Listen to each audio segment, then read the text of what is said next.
everyone. Welcome to the Arm Coach Podcast, episode 111. Have you ever noticed how fast you can turn against yourself?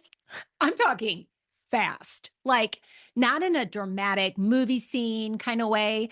I mean, in the most normal, everyday woman standing in her bathroom kind of way.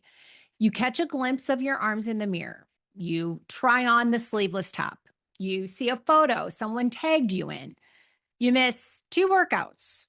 You eat more than you planned. And within seconds, your brain is off to the races. This is why nothing ever works. I'm so inconsistent. I should have figured this out by now. I'm too old for this. What's wrong with me? And then we act like those thoughts are facts. That right there is part of the problem. Not your arms, not your age, not even your inconsistency. The problem is that most women have never learned how to watch their own mind without immediately obeying it. And that skill changes everything. Today, I want to talk to you about one of the most powerful things you can learn if you want toned arms, real confidence, and a relationship with yourself that actually feels good.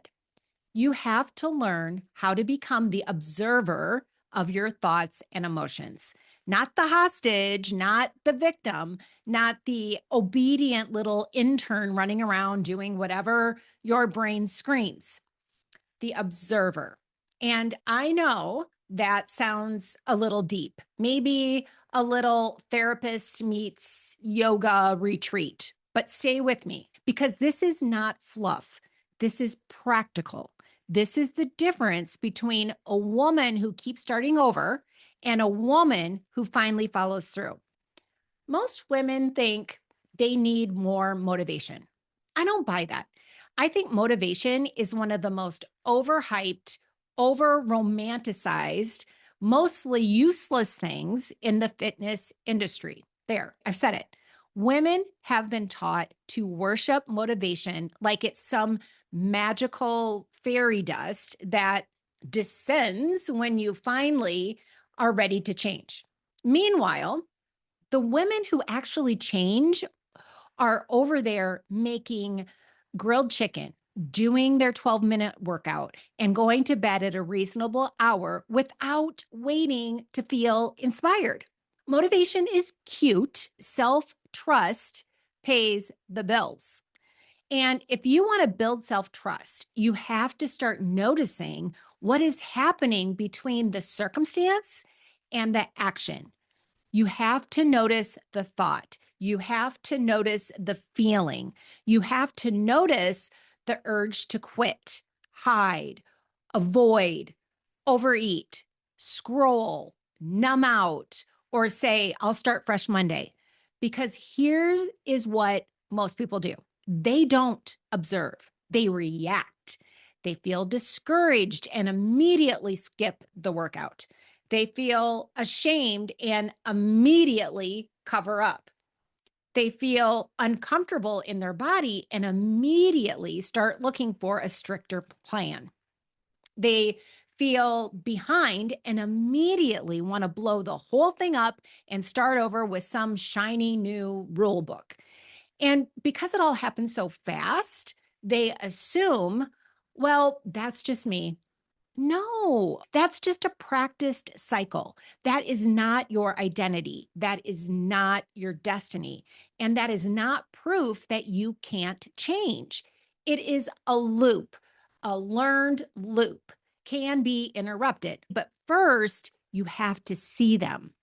So I want you to think about how often you believe your thoughts simply because they arrived in your head wearing a name tag. Like your brain says, you'll never stick with this. And you're like, she seems official.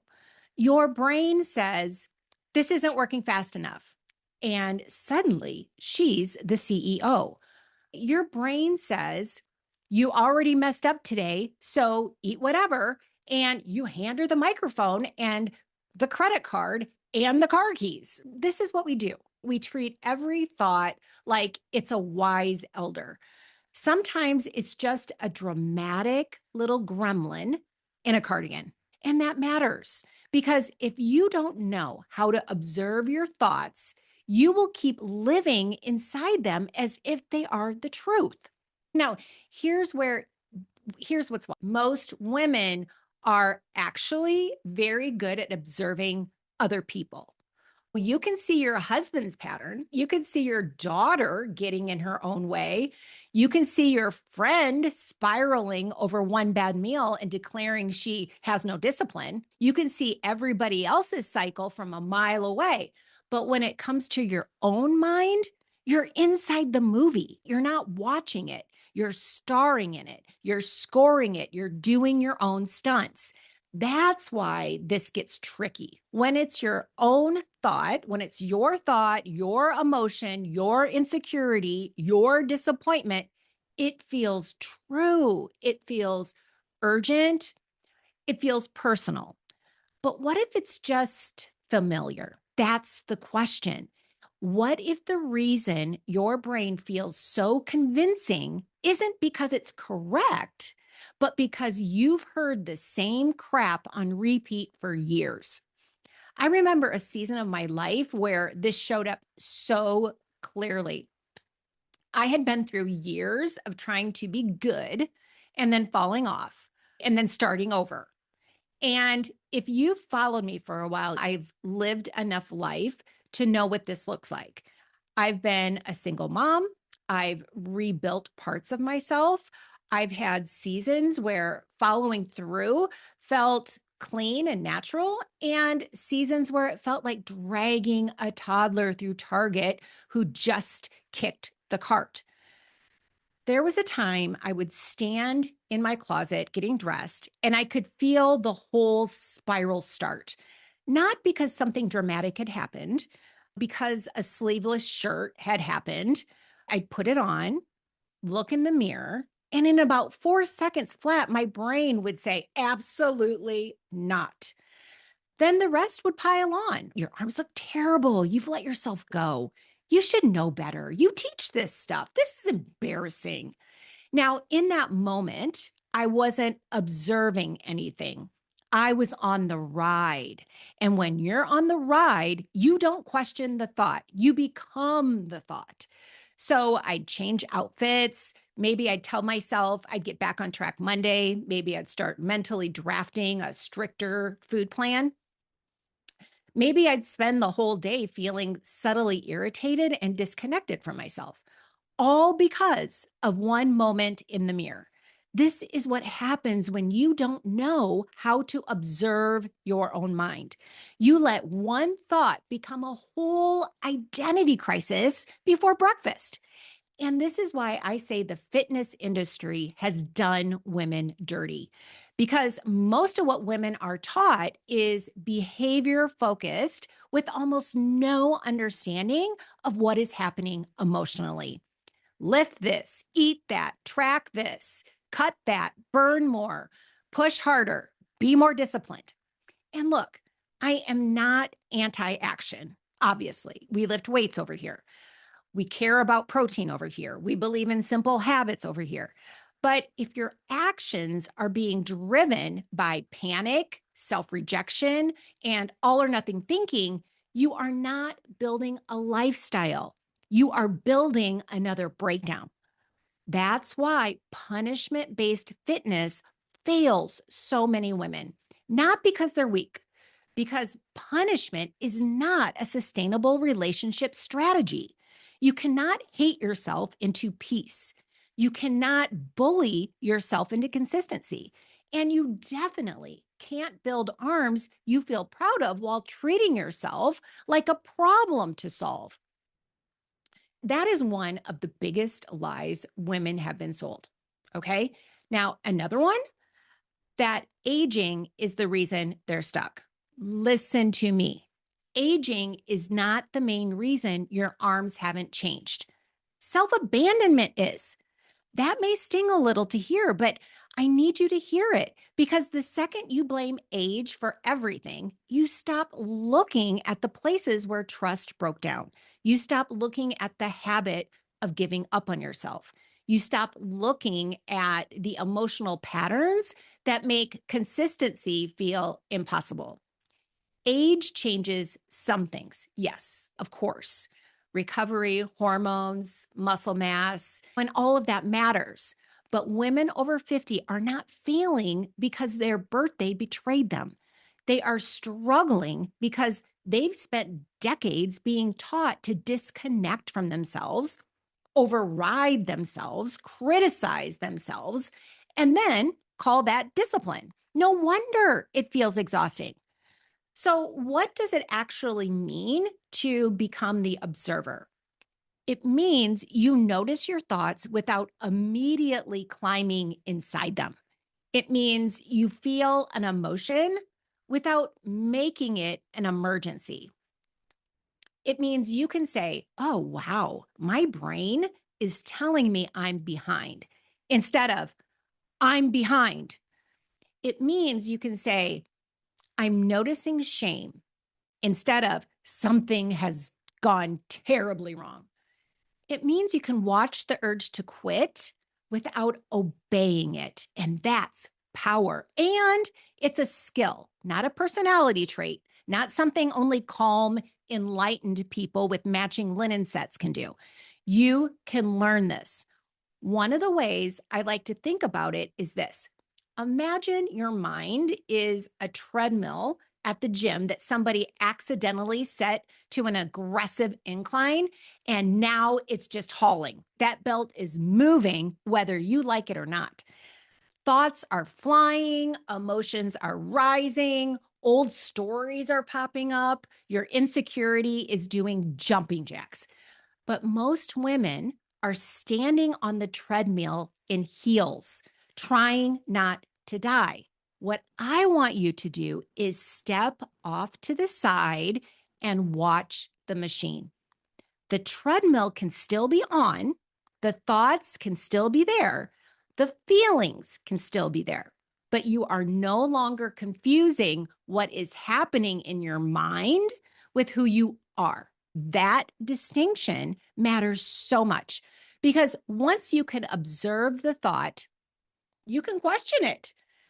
Once you can question it, you can choose differently. And once you can choose differently enough times, you build a new identity. That is how naturally toned women are built, not in one grand gesture, not in a detox, not in a new me Monday meltdown, in tiny moments of awareness. Like when you miss a workout, and instead of thinking, see, I never follow through, you catch it, you pause, and you say, nope, missing one workout means I missed one workout. That's observation. Or maybe you're getting dressed for dinner and your brain says, cover up. And instead of blindly listening, you notice it. My brain thinks my arms need to earn visibility. That's observation. Do you see how different that is? The old way fuses with the thought, the new way witnesses it. And from there, you can coach yourself. You can ask, is that true? Is that helpful? What feeling does that create? What action will follow if I keep believing it? Who do I become when I think this? That last one is huge because every thought rehearses an identity. I'm too old rehearses one woman. I'm learning how to follow through rehearses another. I blew it rehearses I hate my arms rehearses one woman. I'm building arms I trust myself with rehearses another. This is why your inner dialogue matters so much. It isn't just commentary, it's construction. You are building someone with what you repeatedly think. Now, I also want to say this because it matters. Becoming the observer does not mean becoming emotionless. It does not mean floating above your life like some weird robotic life coach who never gets triggered. No, it means you can feel disappointment without collapsing into it. You can feel shame without obeying it. You can feel frustration without letting it drive the car. That's maturity. That's emotional resilience. That's what actually changes habits. I remember this in a totally different part of my life too. And honestly, it taught me a lot. When I first got serious about changing my body, there were so many moments where I thought the discomfort meant I was doing something wrong, not physical discomfort. I'm not talking about pain or injury. I'm talking about the emotional discomfort, the discomfort of not seeing results yet, the discomfort of not being instantly good at something, the discomfort of not being able to control the timeline, the discomfort of being seen trying. Oh, and listen, that one will get you. A lot of women don't quit because the plan is hard. They quit because being a beginner bruises their ego. But instead of saying, wow, I'm noticing embarrassment, they make it mean this isn't for me. That is exactly why observing your emotions matters. Because an emotion is just a sensation in your body until you assign a whole dramatic prophecy. Frustration is a sensation, shame is a sensation, urge is a sensation, disappointment is a sensation. Uncomfortable? Yeah, sure. Fatal? No. But most women treat discomfort like a stop sign. Naturally toned women learn to treat discomfort like information, okay? And that's different. Let's make this really practical. Maybe you planned to do your arm workout after work. You get home, you're tired, your brain says, you deserve a night off.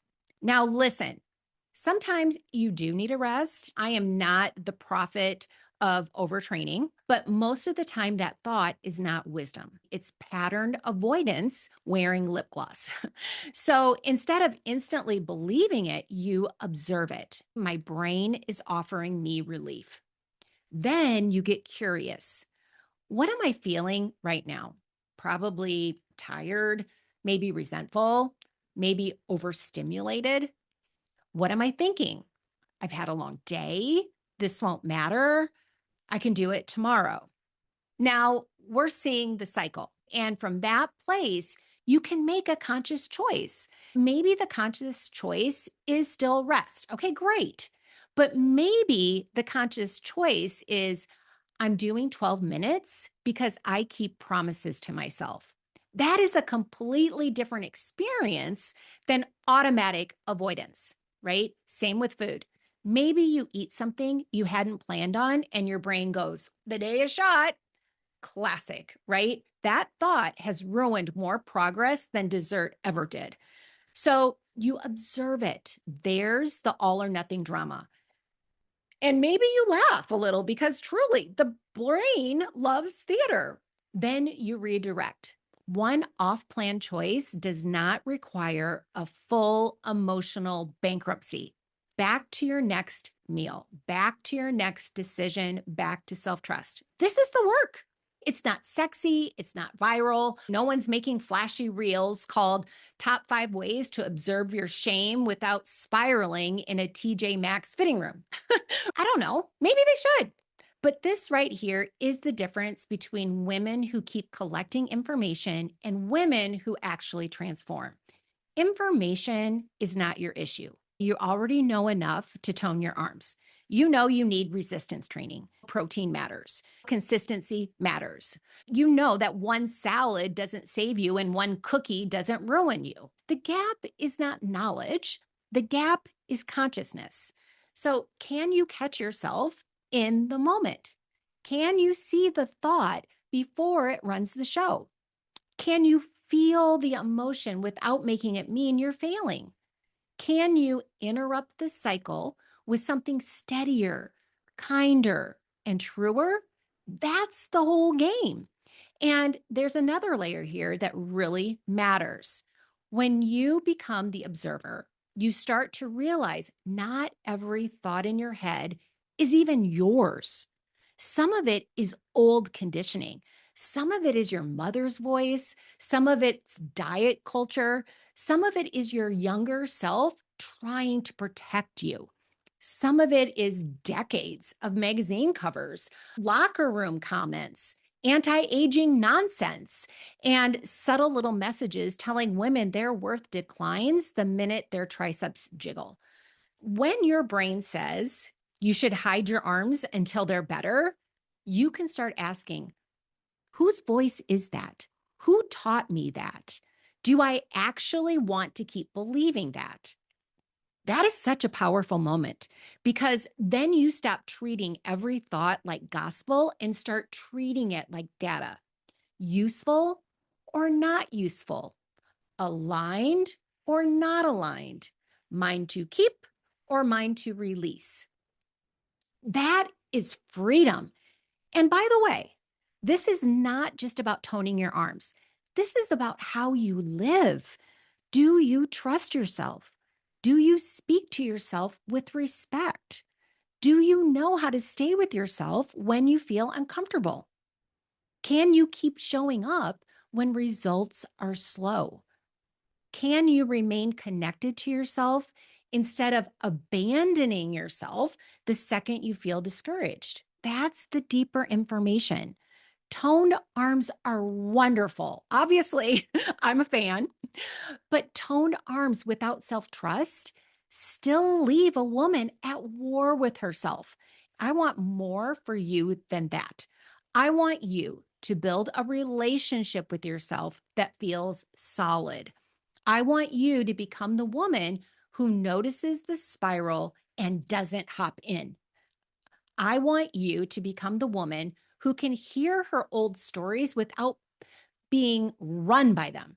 I want you to become the woman who keeps going, not because she's obsessed, but because she's devoted. And there is a difference.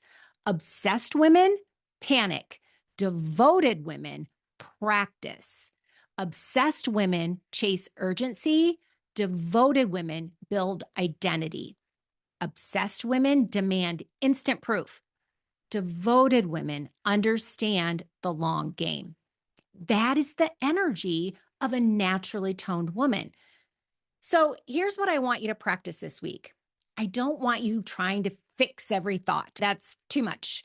I just want you to notice when you look in the mirror, what do you say? What do you think about working out? What do you feel? When you miss a plan, what story begins? When you want to quit, what thought is driving it? Just notice and write it down if you want. Catch it after the fact if you need to. You don't have to be perfect at this in real time. Half the magic happens when you look back and say, oh, that's what happened there. Okay, that counts. In fact, that's how you build the skill. After the emotional eating, after the skipped workout, after the outfit change, after the self criticism, right? Pause and ask, what happened? What was I thinking? What was I feeling? What did I do? What result did that create? Not to shame yourself, to understand yourself. Because women change faster when they stop making themselves wrong and start making themselves known. I want you to really sit with that. Stop making yourself wrong. Start making yourself known.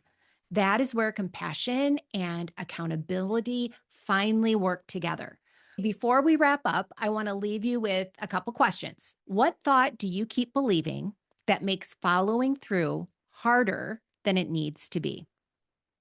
And what would change if you stopped treating that thought like the truth and started treating it like a pattern? And one more. What if the problem is not that you need more discipline? What if the real problem is that you keep abandoning yourself the moment discomfort shows up? Sit with that one because for a lot of women, that's the whole unlock. All right. Listen, you don't need to become a different woman overnight. You don't need a more punishing plan. You don't need to earn the right to feel proud of yourself. You need awareness. You need honesty, you need repetition, you need the willingness to watch your own mind without immediately handing it control. That is how self trust is built. That is how consistency gets easier. That is how women stop starting over. And that is how naturally toned women are made. Not by never having insecure thoughts, not by never feeling discouraged, not by loving every photo and every angle and every season, but by learning how to stay with themselves, by learning how to observe, by learning how to choose on purpose.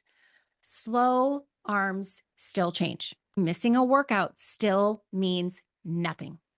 One hard day still does not define you. And your thoughts still are not the boss of you unless you keep electing them. So this week, step off the ride. Watch the thoughts, watch the feelings, watch the urges, and remember, just because your brain says something with confidence does not mean it deserves the final word. I'll talk to you next week.